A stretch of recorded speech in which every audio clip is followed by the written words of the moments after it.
विश्वानिदेव सवितर्दुरितानि परासुः यद्भद्रं तन्नासुः सर्वेश सकल सुखदाता शुद्ध स्वरूप विधाता है। उसके कष्ट नष्ट हो जाए जो तेरे निगाहता है। सारे दुर्गुण दुर्व्यसनों से हमको नाथ बचा लीजिए। मंगलमय गुण कर्म पदार्थ प्रेम सिंधु हमको दीजिए। श्रद्धा की योग मात्र शक्ति तथा उपस्थित भद्र पुरुषों, आर्य समाज का एक नियम है सत्य के ग्रहण करने और असत्य के छोड़ने में सर्वदा उद्यत रहना चाहिए। महर्षि दयानंद ने जब आर्य समाज की स्थापना की और आर्य समाज के लिए 10 नियम निर्धारित किए, उनमें से एक नियम ये भी है। लेकिन इससे पहले जब शैशव अवस्था में थे, किशोरावस्था में प्रवेश कर रहे थे और उनके मन में जिज्ञासा उठी, तब उन्होंने सत्य की खोज की, सत्य को प्राप्त किया, सत्य को अंगीकार किया, सत्य को धारण किया और सत्य को ही ग्रहण करने का सबको उपदेश दिया। और इसके साथ साथ ही असत्य को स्वयं उन्होंने छोड़ा, क्योंकि पहले सबसे पहले उनका पाला असत्य से ही पड़ा था और असत्य को उन्होंने छोड़ा। और हम सभी को असत्य को छोड़ने के लिए, सर्वदा उद्यत रहने के लिए हमको जो है आदेश दिया, हमको निर्देश दिए। और इसी सत्य के आधार पर उन्होंने अपने जीवन के क्रियाकलाप निर्धारित किए। उनके द्वारा जो कार्य किए गए उन सब का आधार जो है वो सत्य है। और किए जाने वाले कार्यों की जो प्राथमिकता उन्होंने निर्धारित करी, जो वरीयता निर्धारित करी, वो भी सत्य ही थी।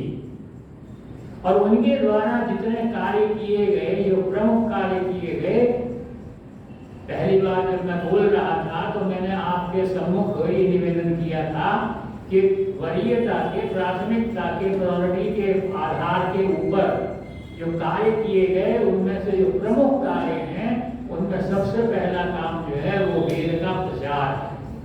दूसरा, उन्होंने मूर्ति पूजा का खंडन किया। तीसरा, उन्होंने ब्रह्मचर्य का पोषण किया।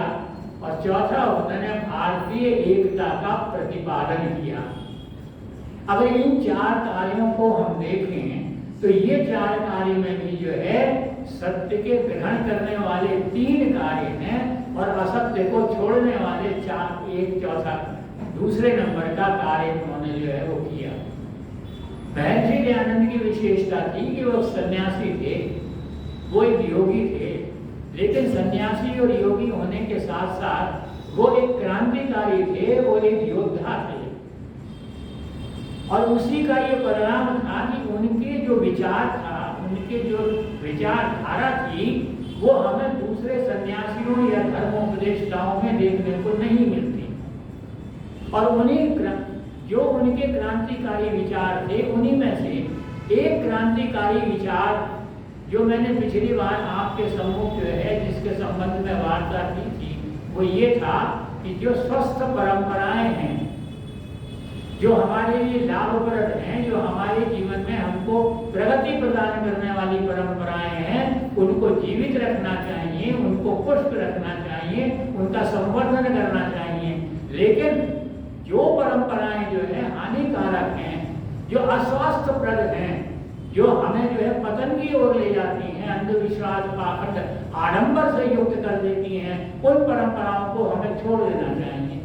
और इत्तेफाक की बात ये थी कि जब मैं ये बात कर रहा था उस वक्त हमारे समाज में ऐसी ही एक परंपरा व्याप्त थी, पूरी तरह से जोर शोर के साथ जो है वो चल रही थी, और वो था श्राद्ध पक्ष। और श्राद्ध पक्ष का महर्षि दयानंद ने बहुत अधिक जो है उसके अपने भाषणों में और अपने लेखन के अंदर बहुत सारे उसके संबंध में जो है उन्होंने लिखा और वक्तव्य किया। और वो श्राद्ध पक्ष समाप्त हो गया तो एक दूसरी परंपरा प्रारंभ हो गई। अब आजकल जो है वो नवरात्रि चल रही है, कहीं उसको नौ दुर्गे के नाम से पुकारते हैं और उसके अंदर क्या करते हैं, 9 दिन तक कार्यक्रम करते हैं।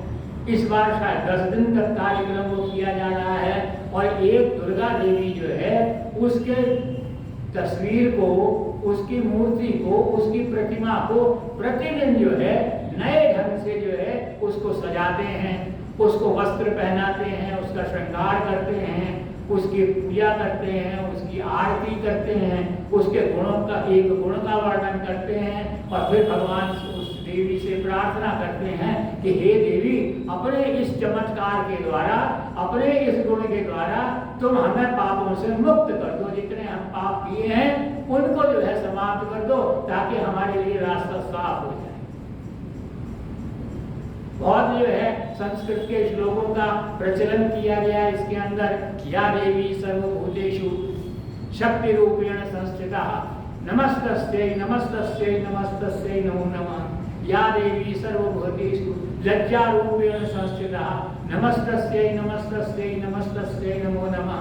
या देवी सर्वभूतेषु तृष्णा रूपेण संस्थिता नमस्तस्यै नमस्तस्यै नमस्तस्यै नमो नमः। तो इस प्रकार से या देवी सर्वभूतेषु छाया रूपेण संस्थिता, प्रतिदिन एक रूप जो है उसका लेकर के उसका वर्णन करके हम है उससे जो है वरदान मांगते हैं प्रतिदिन। और क्या वरदान मांगते हैं ये मैंने आपको बता दिया। अब ये कहाँ तक जो है तर्क और विवेक की कसौटी पर सही है कि रोज हम सुबह से शाम तक नमस्तस्यै नमस्तस्यै नमस्तस्यै नमो नमः का जाप करते चले जाएं और इसका एक गुण का जो है वो उल्लेख कर दें। आज से लगभग 70-75 वर्ष पहले की बात है कि हिंदू समाज के अंदर 3 देवियों के बारे में चर्चा की जाती थी। एक देवी सरस्वती थी जिसको कहा जाता था कि ये शिक्षा की, ये विद्या की अधिष्ठात्री देवी है। दूसरी देवी दुर्गा थी जिसके बारे में ये कहा गया था कि ये शौर्य की, पराक्रम की, ये क्षात्र धर्म की अधिष्ठात्री देवी है। और तीसरी लक्ष्मी थी जिसके बारे में कहा गया था कि ये समृद्धि की, ऐश्वर्य की, धन की, संपदा की अधिष्ठात्री देवी है। लेकिन वो 3 देवी हैं जब जैसे जैसे समय आगे बढ़ा हमारे समाज में देवियों की संख्या निरंतर तेजी के साथ बढ़ती चली गई और आज स्थिति ये है कि इतनी देवियां हमारे समाज में जो है वो विद्यमान हैं जिनकी संख्या करना दुश्वार हो गया है, बहुत कठिन हो गया है उनको। क्यों? क्योंकि हिंदू जाति के अंदर हिंदुओं में जातियां कितनी हैं ये नहीं कहा जा सकता। कोई कहा करते थे कि केले के क्या पात में पात, पात में पात, और गधे की क्या लात में लात, लात में लात, और हिंदू की क्या जात में जात, जात में जात। तो हिंदुओं की और फिर इन जातियों के साथ उनकी उपजातियां, और इन जातियों और उपजातियों के अंदर कितने कुल आते हैं, कितने वंश आते हैं, इसकी संख्या जो है करना असंभव है।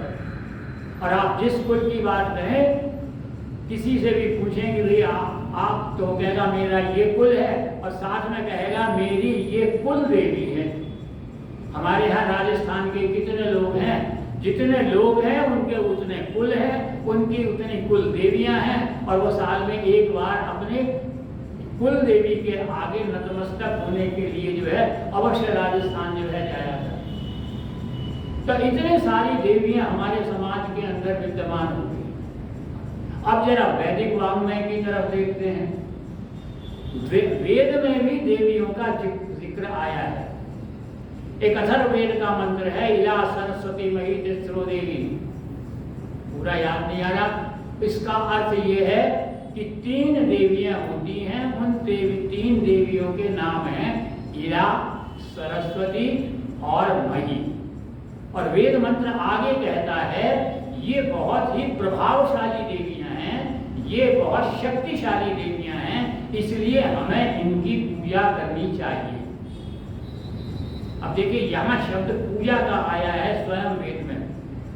शायद मैंने एक बार ये कहा था कि पूजा अलग चीज होती है और पूजा देवी देवताओं की पूजा की जाती है। देवी देवता जड़ भी होते हैं, चेतन भी होते हैं, और देवी देवता वो होते हैं जो हमको कुछ देते हैं, हमें कुछ सुख प्रदान करते हैं। मेरे पैर में कांटा चुभ जाता है, मैं दूसरे कांटे से उसको निकाल देता हूं, तो वो कांटा भी मेरे लिए देवता है। और देवी देवताओं की पूजा होती है, और महर्षि दयानंद कहते हैं कि ईश्वर की जो है वो स्तुति, प्रार्थना और उपासना होती है। तो पूजा का अर्थ होता है प्रसन्न करना, तृप्त करना, संतुष्ट करना, पुष्ट करना, संवर्धन करना, ये पूजा के अंतर्गत आते हैं। और इन सारी चीजों की ईश्वर को कोई आवश्यकता नहीं। तो वो ये कहते हैं कि ये 3 देवियां हैं। तो इसमें से पहली देवी जो है इला है, जो है हमारी मातृभाषा। दूसरी है सरस्वती, यह है हमारी मातृ संस्कृति। और तीसरी है मही, ये है मातृभूमि। वेद कहता है ये 3 देवियां हैं जिनकी हमको पूजा करनी चाहिए, क्योंकि ये हमको वो सब कुछ देती हैं जो हमें कहीं दूसरे स्थान से प्राप्त नहीं होता। पहली है मातृभाषा। जब हम जन्म लेते हैं तो हमारी माता हमको एक भाषा प्रदान करती है, जिससे हमारा समाज में अस्तित्व बढ़ता है, जिसके द्वारा हम समाज में आगे बढ़ते हैं, हमारे जीवन का संचालन होता है। और वो मातृभाषा वो होती है जो हमारे व्यक्तिगत जीवन को, पारिवारिक जीवन को और सामाजिक जीवन को जो है निरंतर आगे बढ़ा देती है। उस भाषा को कहते हैं मातृभाषा। अब यहाँ पर मेरी भाषा मातृभाषा हिंदी है। यहाँ कुछ लोग बैठे होंगे जिनकी मातृभाषा जो है वो कन्नड़ है, किसी की मातृभाषा तेलुगु होगी, किसी की कुछ होगी। अब भारत के अंदर इतनी अनेकों भाषाएं जो हैं वो विद्यमान हैं। तब प्रश्न ये उठता है कि इस समूचे भारत को एक सूत्र में कैसे बांधा जाए। तब हमको ये सोचना पड़ेगा कि भाई मातृभाषा का अपने आप में बहुत महत्व है, बहुत ऊंचा स्थान है, क्योंकि ये हमारी माता के समान है। लेकिन समूचे देश को एक सूत्र में बांधने के लिए किसी एक भाषा की जरूरत पड़ेगी जो देश को एक सूत्र में बांध सके। अब उसमें क्या देखा, तो भाई हमारे राष्ट्र नायक थे, उन्होंने 14 सितंबर 1949 को संविधान सभा में ये कहा कि भाई हिंदी एक ऐसी भाषा है जो सारी भाषाओं को जोड़ करके आगे चल सकती है, समूचे देश को एक साथ लेकर के जा सकती है। तो इसीलिए इसको राजभाषा का दर्जा दिया जाना चाहिए। क्यों? क्योंकि उस समय हिंदी ने एक प्रमुख योगदान प्रदान किया था स्वतंत्रता संग्राम के अंदर। स्वतंत्रता संग्राम के अंदर जिस वक्त ये आंदोलन चल रहा था, तब शहरों में, गलियों में जो स्वतंत्रता सेनानी हैं वो बड़े अभिमान के साथ, बड़े गर्व के साथ गाते हुए निकलते थे, कदम कदम बढ़ाए जा, खुशी के गीत गाए जा, ये जिंदगी है कौम की तो कौम पर बताए जा। वो राष्ट्र के भक्त दीवाने मत वाले जो हैं हाथ में तिरंगा झंडा लेकर के ऊंचा करके लहराते हुए निकलते थे, विजयी विश्व तिरंगा प्यारा, झंडा ऊंचा रहे हमारा। तो ये भाषा उस वक्त एक प्रेरणा प्रदान करती थी समूचे राष्ट्र को।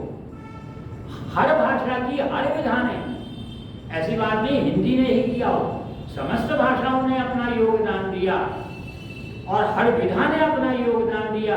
चाहे नाटक हो, कहानी हो, लेख हो, निबंध हो, चाहे पद्य हो, चाहे कविता हो, सबने जो है राष्ट्र इसमें हमारे स्वतंत्रता संग्राम के अंदर अपना योगदान प्रदान किया। चाहे वो राष्ट्र कवि मैथिली शरण गुप्त हो, चाहे राष्ट्र कवि रामधारी सिंह दिनकर हो, चाहे कविवर निराला हो, प्रसाद हूँ। महाशंकर प्रसाद की मैं कविता की 2 लाइनें उद्धृत करा करता हूँ कि हिमाद्रि शृंग शृंग से प्रबुद्ध शुद्ध भारती, स्वयं प्रभा समुज्ज्वला स्वतंत्रता पुकारती, अमर्त्य वीर पुत्र हो दृढ़ प्रतिज्ञ सोच लो, प्रशस्त पुण्य पंथ है, बढ़े चलो बढ़े चलो बढ़े चलो बढ़े चलो। और यही विचार जो है महर्षि दयानंद का था। महर्षि दयानंद स्वयं जन्म से गुजराती थे, उनकी मातृभाषा गुजराती थी और वरीयता किसको देते थे? संस्कृत को देते थे। संस्कृत के प्रकांड विद्वान थे, वेदों के महान ज्ञाता थे। लेकिन इन सब के बावजूद जो परिस्थितियां थी उनको देखते हुए उन्होंने हिंदी को अपनाया। हिंदी में ही प्रवचन करते थे, हिंदी में ही लेखन है उनका। अजेय ग्रंथ सत्यार्थ प्रकाश, ऋग्वेदादि भाष्य भूमिका, गौ करुणा की जितने भी पुस्तकें छोटी बड़ी लिखी वो सब हिंदी के अंदर ही थी। तो आशा क्या थी कि जब हमारा राष्ट्र तंत्र होगा तो हम इस अंग्रेजी को जो राजभाषा थी उसको विदा कर देंगे। लेकिन अंग्रेज चले गए, अंग्रेजियत नहीं गई और अंग्रेजी नहीं गई। हमारा अंग्रेजी से इतना मोह बढ़ता गया कि आज स्थिति ये है कि हमसे अंग्रेजी आए या ना आए, हम अगर लेकिन अंग्रेजी बोलेंगे जरूर। हम अंग्रेजी का एक सेंटेंस पास्ट टेंस में बोल देते हैं, दूसरा फ्यूचर टेंस में बोल देते हैं, तीसरा प्रेजेंट टेंस में बोल देते हैं और फ्लुएंटली बोलते हैं, धारा प्रवाह बोलते हैं और बड़ा गर्व अनुभव करते हैं कि हम अंग्रेजी बोल रहे हैं। स्थिति ये है। मेरा एक मित्र जो है वो कहा करता था कि भाई अगर दुनिया में आगे बढ़ना हो, अपना रुतबा कायम करना हो तो वो कहा करता था गलत सलत ही बोल मगर तू बोल अंग्रेजी से। तो वो हमारे एक छोटे से बच्चे से जो है मैंने पूछा, मैंने कहा बेटा आपका नाम क्या है?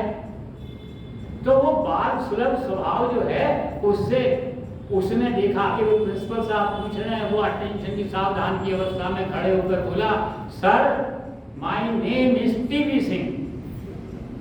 मैंने कहा भाई टीवी से क्या मतलब है? टीवी तो नहीं हो गई है। मैंने कहा अपना नाम पूरा बताओ, क्या नाम है? तो कहने लगा तेज बहादुर सिंह। मैंने कहा कितना सुंदर नाम तुम्हारे माता पिता ने तुमको दिया है।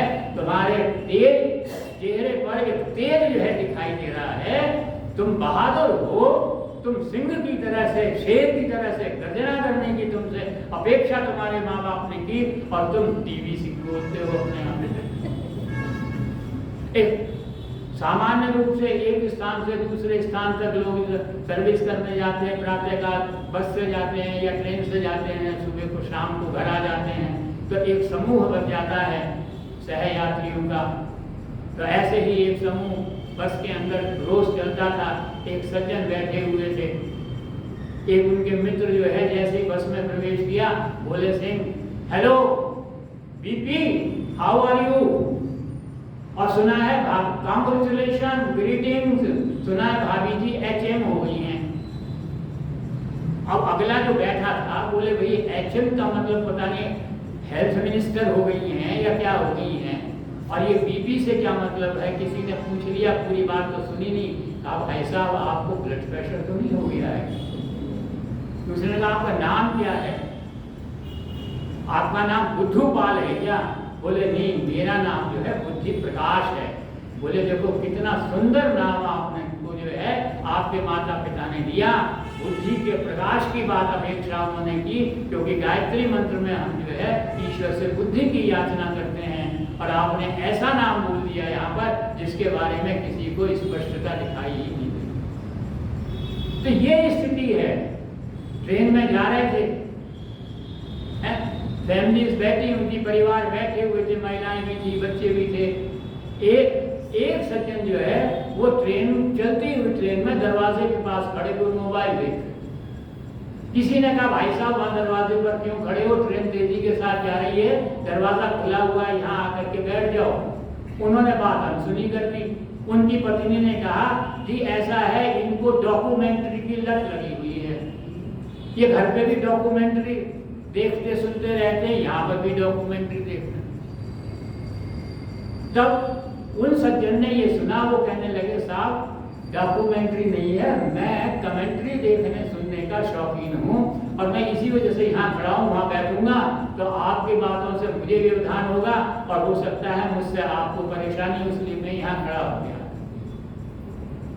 उस पत्नी की तो है अहम को ठेस पहुंची। उसने कहा मैंने इनसे कहा हुआ है जब मैं रॉन्ग हूं तो मुझे करेक्ट कर दिया करें। अब जिन लोगों ने आपस में वो विषय शब्द सुना तो बड़े असमंजस की ये अपनी पति से कह रही है मुझे करेक्ट कर दिया करें, तो पति ने कहा अरे देवी जी चुप जाओ, भाई साहब ये कह रही है कि जब ये गलत अंग्रेजी बोले तो मैं इसको करेक्ट कर दिया करूं। अब उसके फिर अहम को ठेस लगी। उसने कहा मैं अंग्रेजी इंग्लिश जानती हूँ, इंग्लिश नोन हूँ, शब्द कहा उसने, मैं इंग्लिश नोन हूँ और मैं करप्शन के इलेक्शन में खड़ी हो रही हूँ। तो उसके पति ने कहा भगवान अब तो अपनी अंग्रेजी छोड़ दे, हाँ भाई साहब ये थोड़ी नेतागिरी करती है, कॉर्पोरेशन का इलेक्शन होने वाला है और वो इलेक्शन में खड़ी। तो उस विदेशी भाषा के प्रति जो हमारा मोह है, उस मोह को दूर करने के प्रयत्न करने के लिए ये जो है प्रयास किए गए, क्योंकि उस भाषा के अगर हम उसके लिए उसको जानते नहीं हैं तो हमारे लिए हास्यास्पद स्थिति जो है पैदा हो जाती है, हम मजाक के कारण जो है बन जाते हैं। इसीलिए तो राष्ट्र कवि ने कहा था कि जिसको न निज भाषा तथा निज देश का अभिमान है वो नर नहीं है, पशु निरा और मृतक समान। और जो विदेशी भाषाओं का हमारे ऊपर प्रभाव था तो किसी कवि ने बड़े कटु सत्य जो है बोल दिया उसके अंदर, क्योंकि अंग्रेजी और उससे पहले हमारे यहाँ की भाषा थी उर्दू। तो किसी ने कह दिया उर्दू है अजीब भाषा, आलू लिखो पढ़ो उल्लू, लाला अजमेर गए लाला आज मर गए। ये भाषा भी अनेक अवगुणों त्रुटियों से भरी, और नाइट में जीवा एच व्यर्थ ही लटकते हैं, ऐसी वाहियात अंग्रेजी गुण आ गई। और लिखो वही पढ़ो और बोलो वही सुना जाए, लिपियों में सर्वश्रेष्ठ लिपि देवनागरी। क्योंकि हिंदी जो है उसकी माता संस्कृत है और दोनों की जो लिपि है, जो स्क्रिप्ट है वो देवनागरी है और पूर्ण रूप से वैज्ञानिक है। ये हिंदी की संस्कृत की वर्णमाला देख लीजिए, 4-4 अक्षरों के समूह बनाए गए हैं और प्रत्येक समूह का एक एक शब्द हमारे कंठ, हमारी जिह्वा, हमारे दांत और हमारे होठ की एक ही दिशा की गति से बोले जाते हैं। आप लोग मन में बोल के देख लीजिए, का खा गा खा, एक स्टाइल में बोले गए, चा छा जा था। दांत और जीभ का एक समन्वय है, इसके अंदर निश्चित समन्वय है। पा हा वा हा, इसमें होठों का जो है कार्य दिखाई। तो इस प्रकार से ये भाषा जो है संपूर्ण है, जो हम लिखते हैं वही पढ़ते हैं, जो हम बोलते हैं वही सुना जाता है, इसलिए ये वैज्ञानिक भाषा है। तब ये विचार आया कि भाई सबको अपनी अपनी मातृभाषा का आदर करना चाहिए, लेकिन राष्ट्र के एक सूत्र में मानने के लिए, राष्ट्र की व्यापकता को बढ़ाने के लिए हमको इस भाषा को जो है चुन लेना चाहिए। अब यहाँ विडंबना है, अंग्रेजी का प्रभाव बहुत है। लोग तो मुझसे भी कहते हैं आप स्वयं में अपने आप को हिंदी का पक्षपाती कहते हैं, लेकिन आप जो है स्वयं अंग्रेजी की बात करते हैं। तो मैं कहता हूं बिल्कुल सही बात है, मेरा तो शिक्षा का माध्यम भी अंग्रेजी रहा। जब मैंने कार्य शुरू किया तो इत्तेफाक से पढ़ाने के लिए भी मुझे अंग्रेजी माध्यम ही मिला पढ़ाने के लिए। जब हिंदी माध्यम मिला तो मेरे सामने ये कठिनाई आ गई कि भाई मेरे हिंदी माध्यम के बच्चे जब मेडिकल और इंजीनियरिंग में प्रवेश पाने के लिए परीक्षा में बैठते थे तो अंग्रेजी माध्यम के बच्चे उनसे आगे निकल जाते थे। तो मैंने कहा भाई जो बच्चे इन प्रतियोगिताओं में जाना चाहें उनको मैं अंग्रेजी में पढ़ाऊंगा। तो जिन सज्जन ने मुझसे ये आक्षेप किया था, मैंने कहा था देखो अंग्रेजी जो है वो मेरा स्किल है, अंग्रेजी मेरा कौशल है, अंग्रेजी मेरा हुनर है, मैं इसको निखारने का प्रयत्न करता हूं। और जहां मैं देखता हूं कि हिंदी लोग नहीं समझते, वहां अंग्रेजी के अंदर मैं गौतम कपिल कणाद से लेकर दयानंद की विचारधारा का प्रचार करता हूं, वहां मैं आर्य समाज के सिद्धांतों को प्रेषित करता हूं उस भाषा में जो भाषा लोग समझ रहे हैं आसानी से। और मैं राम और कृष्ण का जो है वो उनके सिद्धांतों का, उनके जीवन के बारे में बताने का प्रयत्न करता हूं। लेकिन जब मैं हिंदी बोलता हूं तो मुझे ऐसा लगता है जैसे कि मैं बालक के रूप में अपनी माता की गोदी में जो है किलकारियां मार रहा हूं। तो यह वास्तविकता है। तो जो राजभाषा है वो अपने स्थान पर है, मातृभाषा अपने स्थान पर है, और हमें मातृभाषा बोलने में, उसका प्रयोग करने में गर्व करना चाहिए। और ये हमको एक सूत्र में बांधता है। मैं निवेदन करूंगा आपसे, मैं हिमालय के पर्वतों के उसमें उत्तराखंड में भी रहा, वहां मेरा संपर्क जो है गढ़वाली भाषा से हुआ। मैं पंजाब के उसमें गया, मेरा पंजाबी भाषा से संपर्क रहा। मैं राजस्थान के क्षेत्र में रहा, राजस्थानी भाषा से संपर्क रहा। आज बेंगलोर के हूँ, यहाँ पर मेरा कन्नड़ और तेलुगु के साथ जो है संपर्क है। लेकिन मुझे कहीं पर भी किसी भी प्रकार की कोई हिंसा की भावना दिखाई नहीं दी। एक आपस का सौहार्द परस्पर जो है वो सब में देखने को मिलता है। लेकिन सूत्र में बांधने के लिए एक भाषा होने की आवश्यकता है। इसलिए वेद का मंत्र कहता है कि इला देवी है, इसकी पूजा करो, इसी से तुम्हारी उन्नति होगी, तुम्हारे परिवार की उन्नति होगी, तुम्हारे समाज की और तुम्हारे राष्ट्र जो है वो एक सूत्र के अंदर बनेगा। अब इसके बाद दूसरा शब्द आ जाता है इला सरस्वती। सरस्वती का मतलब होता है मातृ संस्कृति। अब ये जो तीन देवियां बताई हैं, इनका जो मैंने अर्थ बताया है, तीनों देवियों के पीछे मातृ शब्द लगा है। और चूंकि ये मातृ संस्कृति है, इसलिए मातृ और संस्कृति को आपस में मिलाना आवश्यक है, क्योंकि हमारी जो वैदिक संस्कृति है वो मातृ प्रधान संस्कृति है। हमारे जो उपनिषद है वो हमसे कहते हैं मातृ देवो भव, पितृ देवो भव, आचार्य देवो भव। शतपथ ब्राह्मण कहता है मातृवान पितृवान आचार्यवान पुरुषो वेद।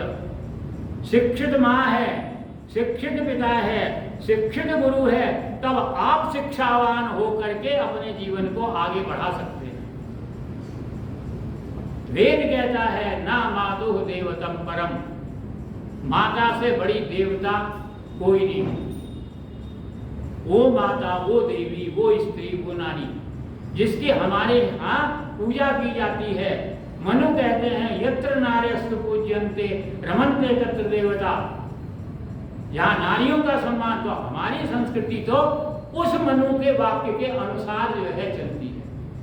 कविवर प्रसाद कहते हैं नारी तुम केवल श्रद्धा हो, विश्वास रजत नग पगतल में, पीयूष स्रोत सी बहा करो जीवन के सुंदर समतल में। तो हमारी संस्कृति जो है वो माता को सर्वोपरि मानती है। इसलिए जो जो चीजें जिनके प्रति हम आदर रखते हैं, जिनको सर्वोपरि मानते हैं, उनको हम जो है माता का स्थान देते हैं, माता के नाम से पुकारते हैं। हम गंगा को पवित्र मानते हैं, हम गंगा मैया बोलते हैं। हम पशुओं में जो है वो गाय को श्रेष्ठतम मानते हैं, इसलिए हम गौ माता बोलते हैं। और इसीलिए तो महर्षि दयानंद ने गौ करुणानिधि लिखी, और कोई करुणानिधि तो नहीं लिखी उन्होंने। और उन्होंने इस बात को सिद्ध किया कि कोई भी क्षेत्र हो, कोई राष्ट्र जो है अगर गौ को आधार बनता है उस क्षेत्र में, तो उसमें वो विश्व का सिरमौर बन सकता है। ये महर्षि दयानंद की जो है वो विचार थे। और मैं आपसे निवेदन करूं, महर्षि दयानंद का जीवन देखें तो महर्षि दयानंद जीवन में कभी नहीं रोए, सिर्फ एक बार रोए। और वो कब रोए? वो जब उन्होंने दीनहीन रोती हुई विधवा को देखा था गंगा के किनारे। और दूसरी बात, कभी दुखी नहीं हुए महर्षि दयानंद। कितनी आपत्तियां पड़ी, कितने उनको पत्थर फेंके गए, कीचड़ फेंके गए, उनको उनसे जान से मारने के लिए जो है षड्यंत्र रचे गए, लेकिन महर्षि दयानंद दुखी नहीं हुए। दुख, जब आदमी दुखी होता है तब वो परमेश्वर को उल्हाना देता है, हे भगवान तूने मुझे ये दुख क्यों दिया। लेकिन एक बार महर्षि दयानंद दुखी हुए थे, जिसका उल्लेख उन्होंने गौ करुणानिधि के अंदर लिखा। महर्षि दयानंद लिखते हैं कि हे ईश्वर, ये तेरा कैसा न्याय है जो गौ माता जैसे निरीह भोली पशुओं का कत्ल किया जाता है, वध किया जाता है। वहां उनकी टीस दिखाई दी, वहां उनकी पीड़ा दिखाई। तो ये हमारी जो संस्कृति है, मातृ संस्कृति है। पश्चिम में चले जाएंगे तो वो पितृ प्रधान संस्कृति है, वो पुरुष प्रधान संस्कृति है। हम माता की बात करते हैं, उनके चर्च में जाइए तो वहां फादर मिलेंगे, स्कूल में जाइए वहां फादर मिलेंगे, घर में जाइए वहां फादर मिलेंगे। कहते हैं एक बच्चा जो है वो उसके पिता चर्च में ले गए, बोले ये तुम अब ये फादर हैं। अब उसको तो घर में फादर मिले थे, यहाँ फादर मिल गए। स्कूल में गए कि ये फादर हैं, वो कहने लगा कितने फादर हैं। उनके धर्म ग्रंथ के अंदर फादर ही फादर का सिद्ध होता है। और स्त्रियों के बारे में कहते हैं इनमें आत्मा ही नहीं होती। ये तो ड्राइंग में सजाने वाली ये गुड़िया है, डॉल है। मध्य एशिया में आते हैं, वो कहते हैं स्त्री जो है पैरों की जूती है।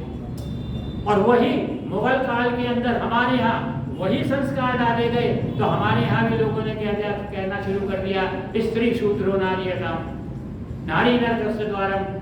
लेकिन जो हमारी वैदिक संस्कृति है वो मातृ प्रधान संस्कृति है। अब मातृ प्रधान संस्कृति और संस्कृति क्या है?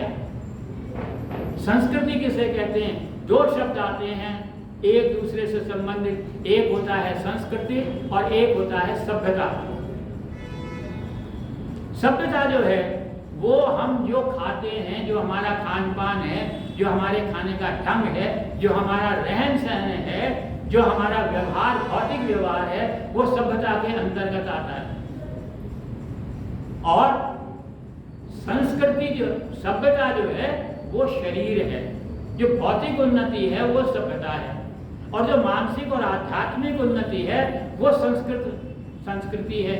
और ये संस्कृति जो है यह क्या है? हमारे समाज की आत्मा है। सभ्यता हमारे समाज का शरीर है। नहर, ट्यूबवेल, बांध, इंजन, मोटर, जितनी भी चीजें हैं, ये सॉफ्टवेयर है, इंटरनेट है, मोबाइल है, टेलीविजन है, रॉकेट है, जितना भौतिक जगत है ये सब जो है सभ्यता के अंतर्गत आता है। लेकिन सच झूठ, मान अपमान, ईमानदारी बेईमानी, यह जो आता है यह सब संस्कृति के अंदर आता है। संस्कृति हमारा विचार है, हमारी विचारधारा है, हमारा विश्वास है। और हमारी वैदिक संस्कृति क्या है? हमारी वैदिक संस्कृति किसके ऊपर आधारित है? सत्य के ऊपर आधारित है, अहिंसा के ऊपर आधारित है, शौच के ऊपर आधारित है, अस्तेय के ऊपर आधारित है, अपरिग्रह के ऊपर आधारित है, त्याग के ऊपर आधारित है। ये हमारी मातृ संस्कृति, ये हमारी वैदिक संस्कृति है, जो हमको सदाचार की बात करती है। हमारे पड़ोसी देश की संस्कृति झूठ पर आधारित है, बेईमानी पर आधारित है, छल कपट के ऊपर आधारित है। और उससे क्या है, वो हम पर आक्रमण करना चाहती है। वो कहती है ये तो इनकी संस्कृति अहिंसा पर आधारित है, इन पर आक्रमण कर दो। तो हमारी वैदिक संस्कृति उस अहिंसा को नहीं मानती। फिर हमारी वैदिक संस्कृति जो है वो योगेश्वर कृष्ण के उद्घोष को जो है धारण करती है, और वो कहती है षडेक्षाक्षम समाचरे, जो जैसा है उसके साथ वैसा ही व्यवहार करो। ऐसे दयानंद भी तो आर्य समाज के नियम में कहते हैं यथा योग्य वर्तना चाहिए, यथा योग्य व्यवहार करना चाहिए।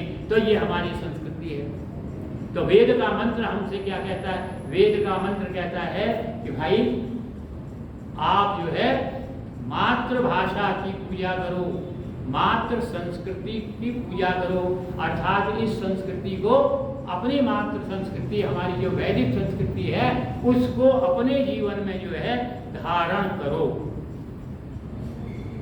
अपनी मातृभाषा को, अपनी राष्ट्रभाषा को जो है जीवन में धारण करो। तो इस संस्कृति को हमें अपनाना चाहिए। अब तीसरा आ जाता है मही।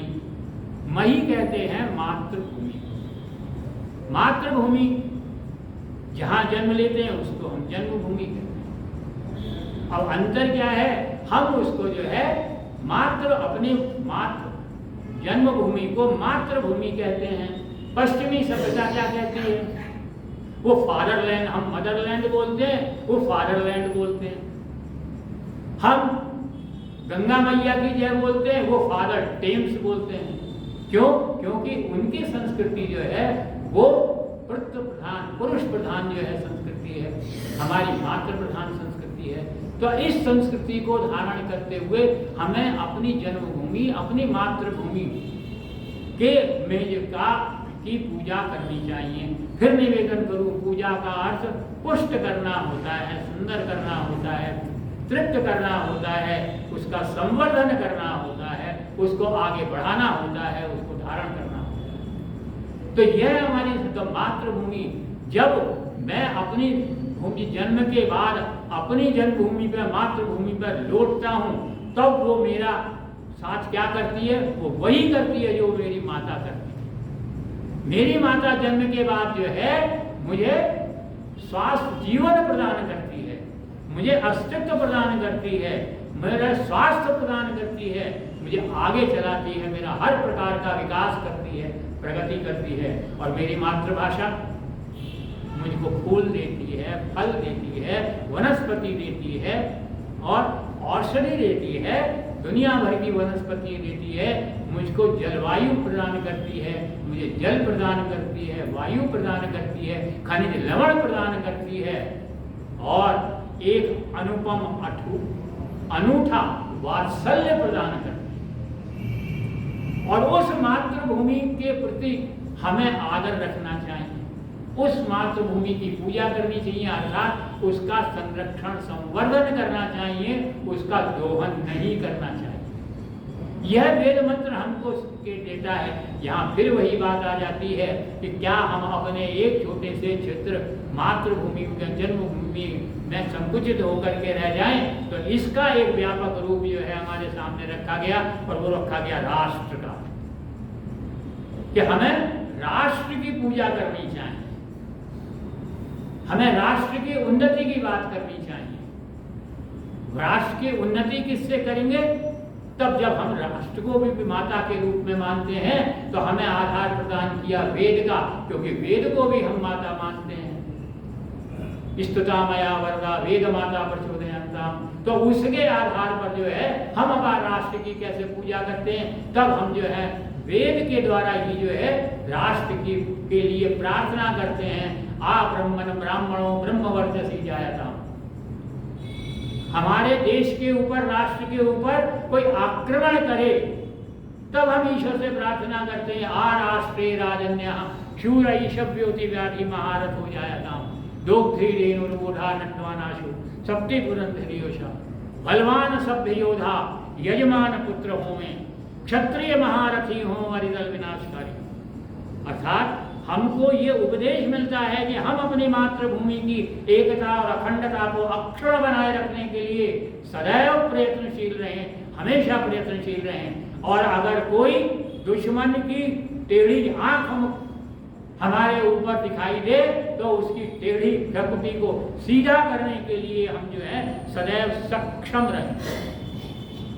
तो यह राष्ट्र, तो इसीलिए हम वेद के माध्यम से क्या कहते हैं, अस्माकं वीरा उत्तरे भवन्तु।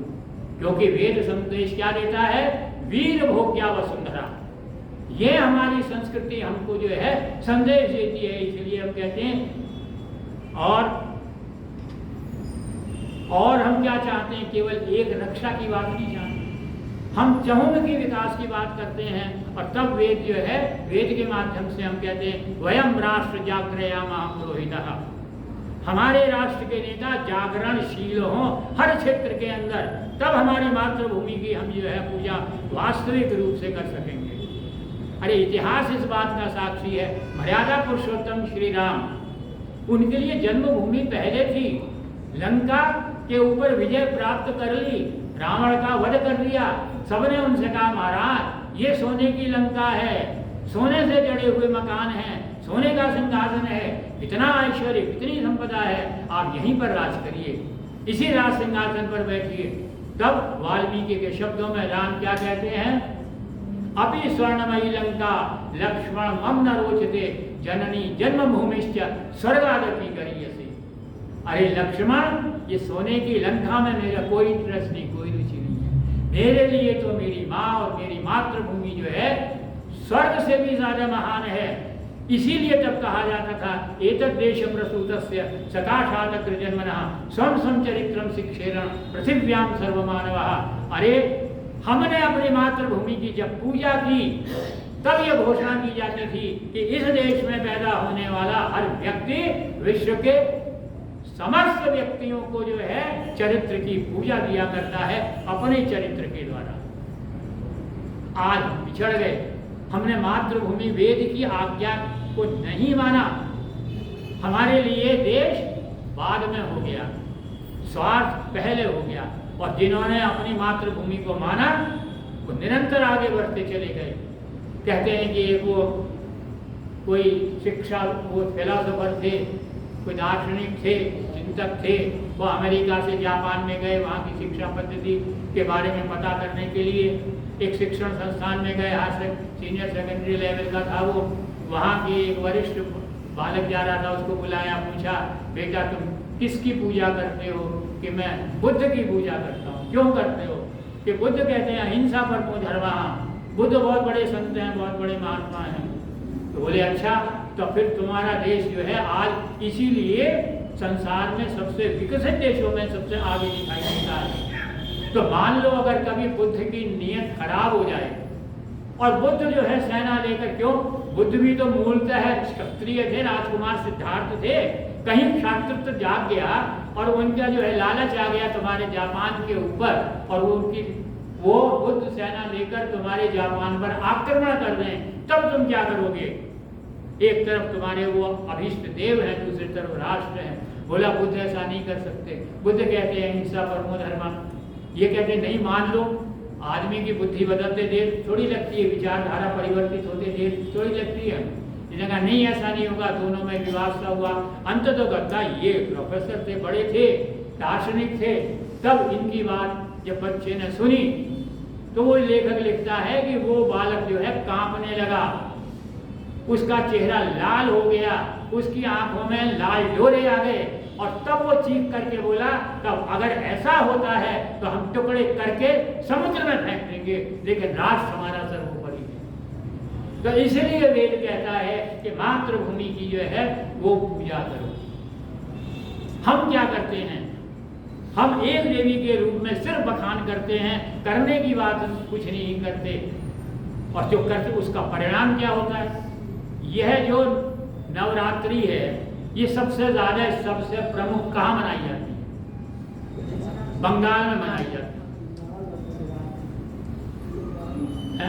और सबसे ज्यादा देवियों वाली बात कहाँ की जाती है? जहाँ राधा और गोपियों की बात होती है, वृंदावन में होती है। अगर आप सर्वे करें तो जहाँ नवरात्रि 9 देवियों की पूजा 9 दिन तक लगातार होती है, सबसे ज्यादा विधवाओं का चित्कार भी वहीं मिलेगा, उनका दुख, उनकी करुणा भी वहीं दिखाई देगी, उनकी दुर्दशा भी वहीं दिखाई देगी। और जहां देवियों की बात करते हैं, नाचते हैं देवियों का, गोपियों का नाम लेकर के, सबसे ज्यादा विधवाएं जो हैं वहीं दुख पाती हुई आपको मिलेंगी, या तीसरे नंबर पर बनारस पर मिलेंगी। तो महर्षि दयानंद ने इन सब वस्तु स्थितियों को समझा था कि वास्तविक जो देवी है, जो माता के समान है, उसके एक वर्ग को हमने विधवा कहकर के तिलांजलि दे दी और उसके ऊपर क्रूर अत्याचार करना शुरू कर दिया हमने। किस बात का जो है आप जो है नवरात्रि की बात करते हैं, नौ दुर्गा की बात करते हैं, वो कब होगा? जब हम वैदिक संस्कृति, वैदिक वाङ्मय को अपने जीवन में धारण करके जो है उसके इस वेद मंत्र के अनुसार अपनी मातृभाषा, मातृ संस्कृति और मातृभूमि, इन तीनों के प्रति समर्पण की भावना नहीं रखेंगे, इनकी पूजा नहीं करेंगे, इनकी उन्नति, इनका विकास, इनका संवर्धन, इनकी पुष्टि नहीं करेंगे, तब तक ना हम अपना व्यक्तिगत जीवन सुधार सकते हैं, ना हमारा पारिवारिक जीवन सुधरेगा और ना हमारा सामाजिक और राष्ट्रीय जीवन